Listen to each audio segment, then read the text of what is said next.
C'est une mesure phare du programme frontiste. Taxer l'embauche des salariés étrangers pour privilégier les Français et réduire le chômage. Économiquement, c'est une absurdité totale.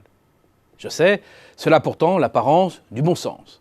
Dans un pays où le nombre de chômeurs au sens large, c'est-à-dire y compris les personnes ayant une activité réduite et en recherche d'emploi, reste englué à quasiment 6 millions depuis 2 ans, pourquoi faire venir des travailleurs étrangers quand tant d'habitants sont déjà sur le carreau? La logique se veut implacable, un immigré de moins, c'est un chômeur de moins. Mais c'est totalement faux. 3 arguments peuvent le démontrer. Le premier, contrairement à une idée reçue, la priorité nationale à l'emploi, ça existe déjà. À l'exception des 30 métiers sous tension répertoriés sur des listes régionales, tout employeur désireux d'engager un étranger, non européen, doit 1. Vérifier et démontrer qu'aucun résident ne peut occuper l'emploi. 2. S'acquitter d'une taxe forfaitaire auprès de l'Office français de l'immigration et de l'intégration, l'OFII. Employer en France un étranger est donc déjà difficile et s'apparente à un parcours du combattant. Deuxième argument, malgré presque 6 millions de chômeurs, il y a toujours beaucoup d'emplois non pourvus.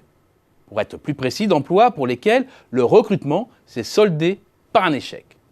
190 000 selon Pôle emploi, 300 000 selon le MEDEF en 2015, et plus encore certainement en 2016. Alors, pourquoi? Car les entreprises ont toujours autant de mal à recruter.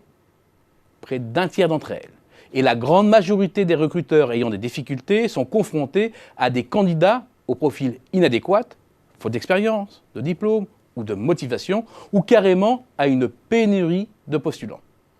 En réalité, 2 catégories de métiers se distinguent clairement.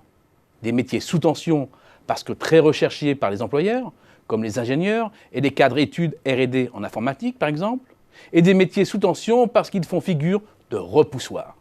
C'est le cas de certaines professions du bâtiment et des travaux publics, des métiers de l'hôtellerie et de la restauration, des employés de maison et du personnel de ménage. Or, si ces postes ne trouvent pas preneurs, c'est bien parce que les natifs ou les résidents n'en veulent tout simplement pas. Et si les étrangers les acceptent, c'est parce que c'est le seul moyen pour eux d'échapper à leurs conditions d'origine. Enfin, arrêtons de fantasmer sur le nombre d'immigrés qui viennent en France pour y travailler. Un peu moins de 20 000 titres de séjour sont délivrés chaque année en France à des ressortissants des pays tiers à l'Union européenne pour travailler, dont la moitié sont déjà dans le pays parce qu'étudiants. Ils demandent alors un changement de statut après leurs études. Quant au stock de titres de séjour pour motif économique, il s'élevait fin 2016 à 135 115, soit un chiffre inférieur aux emplois non pourvus. Si l'objectif d'une taxe sur les travailleurs étrangers est de réduire le chômage, alors une chose est sûre, cette mesure va rater sa cible. De même, pointer la directive sur les travailleurs détachés sous prétexte que 300 000 personnes détachées sont comptabilisées en France, soit 42 000 emplois en équivalent temps plein, selon le ministère du Travail, sans rapprocher ce chiffre des 26 millions d'emplois existants, est fallacieux. Comment prétendre corriger les maux de notre marché du travail en se concentrant uniquement sur 0,2% de la masse et en omettant, par la même occasion, de mentionner les Français détachés à l'étranger?